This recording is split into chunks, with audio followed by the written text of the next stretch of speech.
అందరికీ మరణాతండి.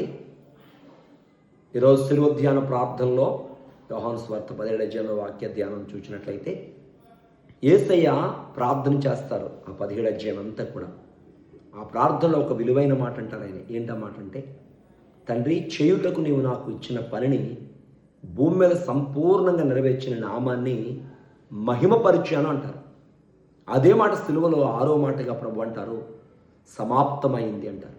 అంటే భూమి మీద ఆయన తండ్రి చేత పంపబడి తండ్రి అప్పగించిన పనిని సంపూర్ణంగా ఎలా నెరవేర్చారో ఆయన చేత పిలువబడిన ఆయన పిల్లలమైన మనం కూడా యేసు ప్రభు మనకిచ్చిన పనిని సంపూర్ణంగా, అది మన ప్రవర్తనలో కానీ దేవుని సేవ విషయంలో కానివ్వండి, మనం సంపూర్ణులుగా ముందుకు సాగాలి. ఎందుకంటే మత్తయి సువార్త 5వ అధ్యాయంలో ప్రభు ఒక చక్కని మాట అంటారు, మీ పరలోకపు తండ్రి పరిపూర్ణుడు గనక మీరును పరిపూర్ణంగా ఉండదురు. అన్ని విషయాల్లో మనం పరిపూర్ణంగా ఉంటూ దేవుని మనం మహిమపరచవలసిన వారమైన సంపూర్ణంగా ప్రభు పనిచేయడం వలన తండ్రికి ఎలా మహిమ వచ్చిందో ప్రభు ద్వారా మనం ప్రభు చేత పిలువబడిన మనం కూడా పరిపూర్ణంగా పనిచేయడం వలన పరమ తండ్రికి మహిమ, యేసయ్యకు మహిమ తెచ్చేవారిగా ఉంటాం.